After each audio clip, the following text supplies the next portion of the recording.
Well, the Congress party, ever since the poll debacle over the weekend, has been in deep introspection mode, as they called it, and senior leaders of the party are now beginning to feel that the issue of price rise in particular was something that really cost them dearly. Also, the restrictions on LPG cylinders and the increase in fuel prices, they believe, have been particularly costly to their fortunes in the elections. And in fact, now we're hearing that they want a rollback on these issues as soon as possible. My colleague Sunil Prabhu now has more on that important story. Sunil, this is in fact exactly what their own allies, for instance, the NCP's Praful Patel on this program last night was saying that these are the kind of SOPs that were given out, and growth and development was compromised, and they've been criticized for that. So do you see the UPA and the Congress now heading towards more populist measures ahead of the general elections?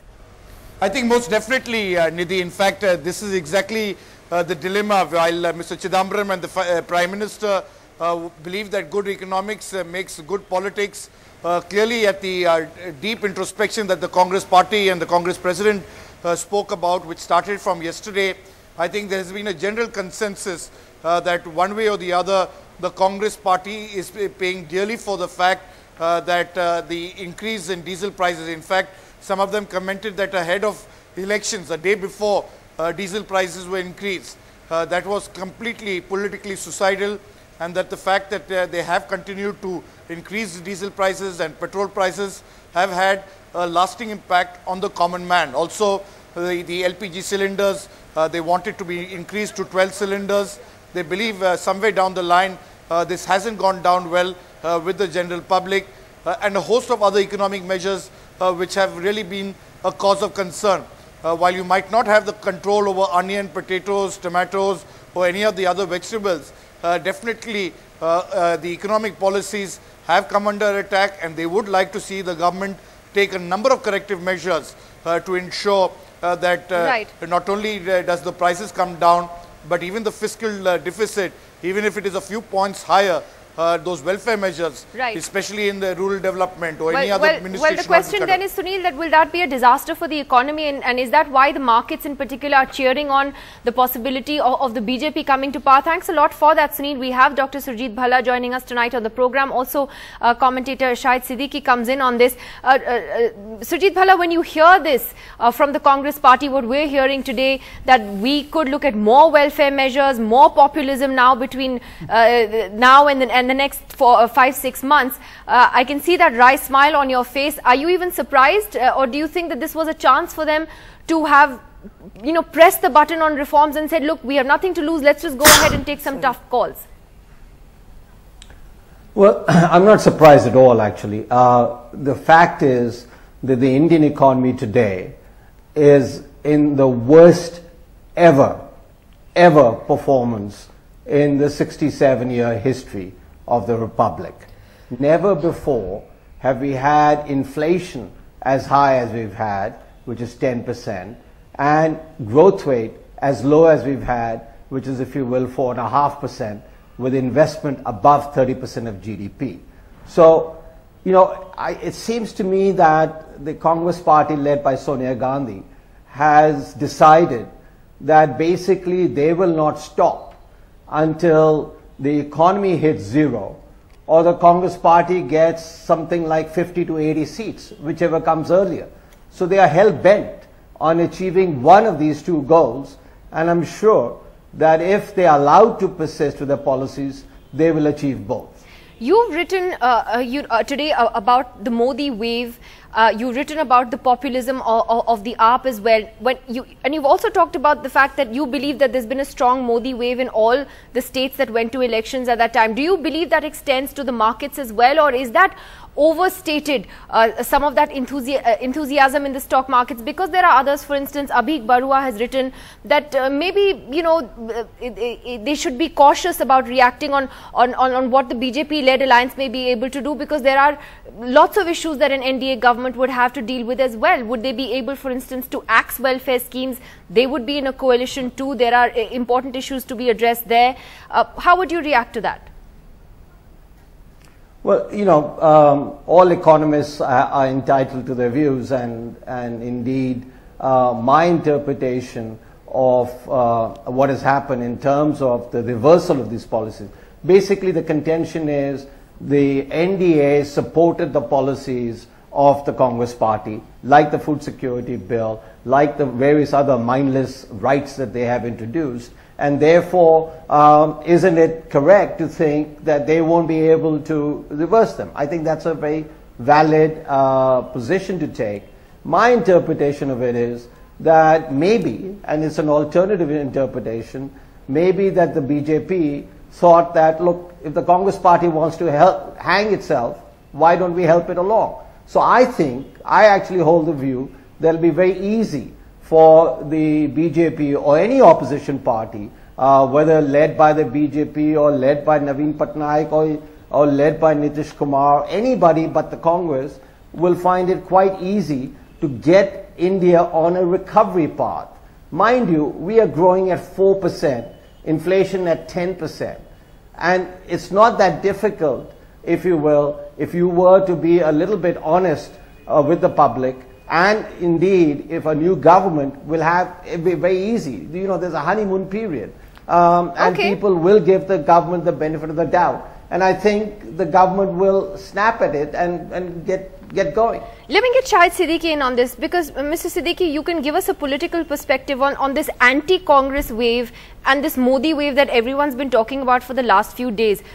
What do you think it is? Is it a Modi wave, or is Modi riding on an anti-Congress wave? What is it? See, I agree with Mr. Bhalla to begin with, and I believe that we are going through the worst possible phase of stagflation, and UPA has lost the plot on both in politics and economy. But I won't call it Modi wave. You can call it Modi ripple.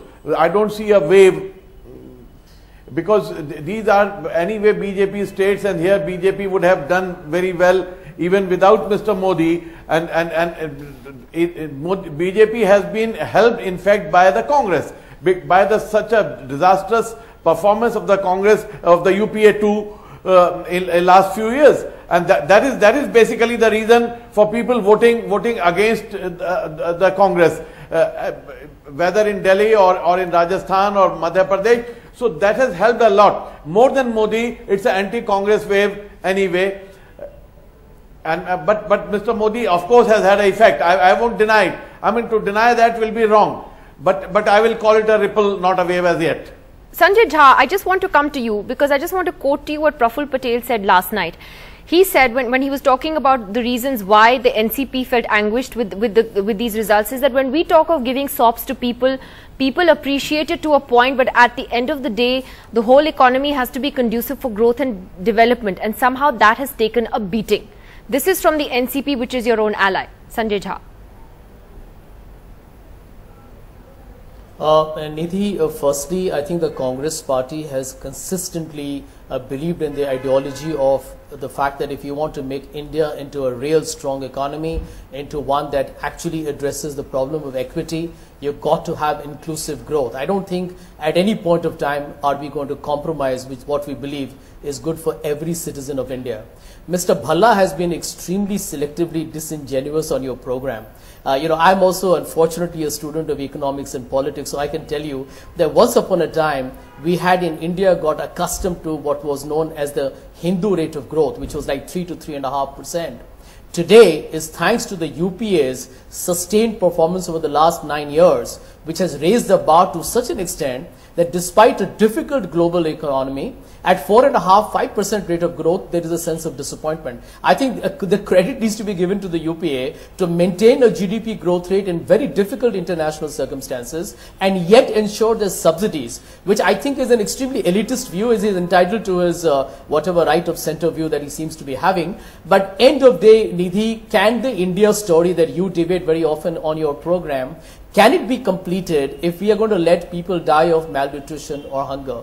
The truth is that we need to carry everybody with us. The middle class, which everybody says is today disenchanted or disillusioned with the Congress, is actually a product of our liberalization policies. I think India has grown, our cities have grown. The middle class voted for the Congress in 2009 because our policies have always been pro-friendly to the markets as well. I think the balancing act done by the Congress has been absolutely, then why are your allies, so concerned with the now SOP to criticize?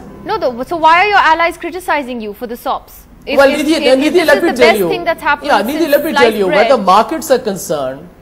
Yeah. Because SOPs haven't worked. No, I agree with you where those stock markets are concerned. You know, there are a couple of pink papers who also seem to be very buoyant and giving credit to the Gujarat Chief Minister and the Prime Minister candidate for creating an impact. I've worked on the stock market side, and I can tell you no stock market in the world reacts to an event which is frankly, as of now, an improbability given our coalition structure, that 6 months in advance you're going to react to an election in 3 or 4 states covering 72 Lok Sabha seats, where the impact of Modi, by the way, I contest that statement, there is no Modi wave. By the way, there's not even an anti-Congress wave. Otherwise, we would not have increased our vote share in Chhattisgarh or Madhya Pradesh. I think the economy of the markets are going to react. I think you have to accept the anti-Congress one, otherwise the introspection in the party might not work very well, Sanjay. After 15 years of anti-incumbency, you should have increased your well, Nidhi, let me tell you, let me respond. Mr. Bhalla, I don't know who is interrupting that. One second, Sanjay, you've made a number of points. But where Mr. Bhalla is concerned. Yes, quickly, yes.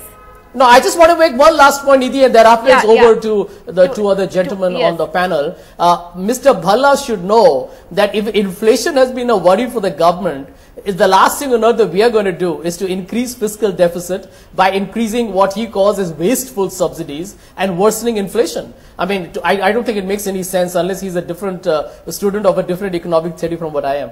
No, but before I get Mr. Bhalla to respond to that, Kumar Ketkar, does populism work? Because we've seen in Rajasthan also all the promises of free wheat and all of that didn't work either. Does it work at the end of the day?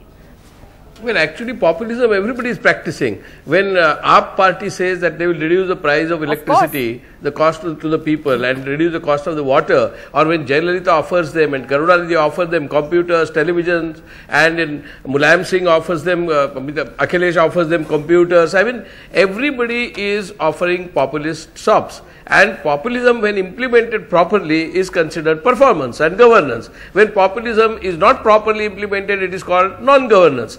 From Gujarat, every state, BJP-led or third front-led or whatever-led government, everybody is giving populist policies, and performance is often linked to that. And opposition to FDI, opposition initially first to food security and later on surrendering to it, every party is practicing. Your second part of the question is why markets are bullish about BJP is because BJP is considered to be a party of the corporate interests, including multinational and FII interests. Now, because BJP and Modi particularly, more than BJP, it is Modi who is particularly seen as a representative of the corporate sector in India, representative of the multinational sector, and representative of the globalization of the right-wing kind. So, Modi is supported. Not necessarily all the people who are supporting Modi are also supporting BJP's populism, and Modi ultimately, when faced with Indian reality, will be forced to go into populism. Populism, unfortunately, has come to stay, or you can say fortunately, populism is a correct alternative for going to the people. And just giving corporate sector lots of concessions, that doesn't mean growth and development, which Modi is doing in Gujarat. Meenakshi Lekhi, Modi, the face of big business, who, if he comes to power, will not be able to make these welfare schemes disappear, is what Mr. Ketkar is saying. No, I wouldn't agree with Mr. Ketkar, because for every welfare scheme to run, you need money, and that money needs to be generated. If we go by MSMEs and several other industrial sector, the world's production, 90% of world's production is carried on by MSMEs, and for past 9.5 years we have seen how MSMEs are non-performers today because of the bad economic policies of the UPA. And if you put the industrial policy on the right track, you can generate money for your welfare schemes, and that is exactly what has happened in Gujarat. If you weed out corruption, you can utilize that money for building roads, toilets, electricity, water, all kinds of welfare schemes which will ultimately benefit the society. So under CSR, if a real task is given to a business house that please establish a school, please work for the tribals, have rubber plantation, etc., etc., those schemes work much better than taking 10% and 5% and 2% in the form of corruption. And I think that is what you need to understand. When we are discussing economic policy, you must discuss the corruption.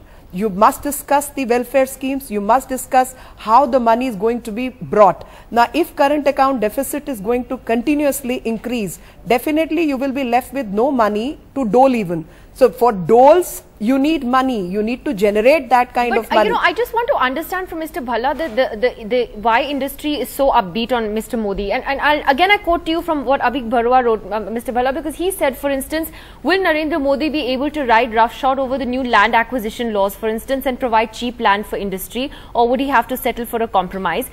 You know, he talks about the fact that would he be able to jettison these revenue guzzling welfare programs, which I asked you right at the beginning, and risk eternal damnation by voters. It's not that easy, and yet industry and yet the markets are so upbeat about him and about the BJP. Mr. Bhalla. Yeah, I'll come to you. Yeah. Nidhi, give me a chance. Yeah, Mr. Bhalla first, yes. Let me just correct a few wrong inferences. When you say that, listen, if we cut down on populism, you'll earn the eternal damnation of voters. Now, Rajasthan was the showcase, was the prized possession of the Congress party in terms of dolonomics. Now, what happened in Rajasthan? You know, please, let's just look at the facts. I mean, we can all go into our ideologies, but when you look at the facts, it turns out that in Rajasthan, in the recently concluded assembly election, the Congress got 21 seats. The lowest ever seats that the Congress has ever obtained was in the emergency year of 1977. And at that time, they got 41 seats, double what they got this time. So who's to say that, listen, populism gets you votes? Maybe we need to start thinking populism, particularly of the kind practiced by the Congress party, doesn't get you votes. While we're on votes and while we're on political reality, let me remind Mr. Jha, he says, listen, the Congress party has increased its vote share. Well, he should know, since he's a political strategist for the Congress party, that what matters in winning elections, in winning seats, is not only what happens to your vote share, but what happens to the gap between you and the next party. As it turns out, Sanjay, I kept quiet, please keep quiet. So what happened in Rajasthan and in Madhya Pradesh, that the vote gap, that the average votes that the BJP got and the average votes that the Congress got increased by 11 percentage points. I mean, get real, guys. I mean, this is what the dolonomics has achieved for the Congress. Whether you look at in the political sphere, which I just pointed out, or you look at in the economic sphere with the high inflation, or you look at the growth rate, we are down. Shahid, and the last Shahid, point do you I want agree to with make, that? since Sanjay is such an Sanjay Jha is such an avid economic student, we got 3.5% GDP growth rate with 16% of investment in GDP. The Congress has achieved the impossible of getting 4 percentage point growth rate with 35% of GDP as investment. Shahid, do you agree with that? Let me get Shahid in. Shahid, do you agree with that, or do you think Mr. Modi-led government would actually not be very different from the UPA as others believe? Or do you agree with Mr. Bhalla's assertion here? No, Nidhi, it's not a question of Mr. Modi being different or BJP being different. It's a question of, can we get a decisive government? I had the opportunity to speak to some of the top industrialists and corporate bosses in last few weeks, and most of them were very worried that unless we get a very decisive government, I mean, they are not pro-Modi or pro-Rahul or pro-Congress.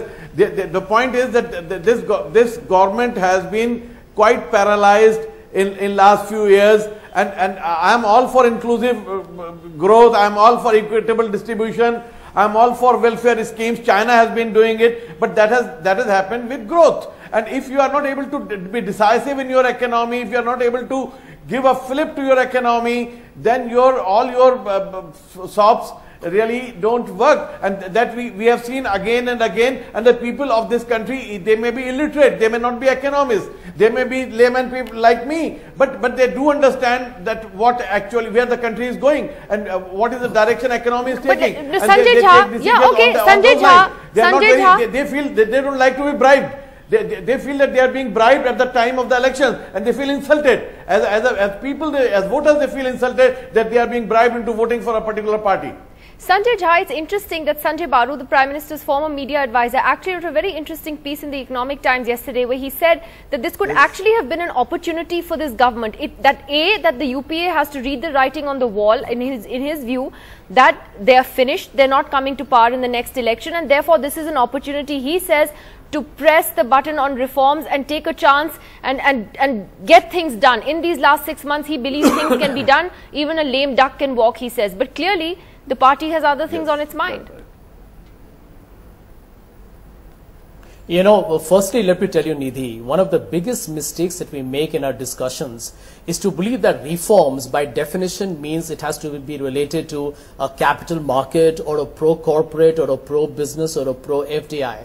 I believe what you're seeing in the form of food security or Manrega are also reforms. They are called as social sector reforms. And I can tell you, I mean, people can keep saying this till the cows come home. But the truth is that Mr. Bhalla should know, since he waxes eloquent, that even in America and Europe, income equality is becoming a huge challenge. And those are countries which have social security nets, for heaven's sake. You're talking about India, where in the state of Gujarat, you are finding 1/3 of children are malnourished. How can we talk about the fact that, you know, you should have growth? Mr. Sanjay Baru is free to his opinion. Economists have their own views. But the truth is, if you wait for growth to happen, growth doesn't guarantee you a redistribution which is going to be more equitable. Because in India, the disparity is much bigger than the normal. There has to be a role by the state to try and reduce the element of inequality. Otherwise, you'll have a problem. I mean, why is Maoism a problem today? Because of certain inequalities perpetuated over decades. All right, I'm afraid I'm completely out of time, Meenakshi. I'm completely out of time on this. But it's a very important debate, and I'd like standing in a line for Sanjay, I want to revisit this. I would like to revisit this debate at some point again. Rajasthan, let me give the last point. In Rajasthan, the story of the entire subsidy distribution hasn't even started to its fullest level. Food security was launched in October, not as an electoral ploy. All right, Sanjay, I have to leave it at that tonight. There are some very interesting points that everyone has made this evening, but this is a very important debate because what happens now in these last 6 months before the elections is going to be important. Industry is obviously waiting for a new government to be formed. But yeah, quickly, I have 10 seconds. 408 seats out of 589 is what BJP has got, which is 70% plus performance, and you don't call it Modi wave or Modi ripple. I mean, at the moment they're not calling it anti-Congress wave either, but that's another story. Thank you very much to all of you for joining us. We'll see you all again tomorrow night. Should have said Meenakshi after cutting. I'll let Sanjay and Meenakshi fight after the show's over. Thank you very much, everyone. Good night.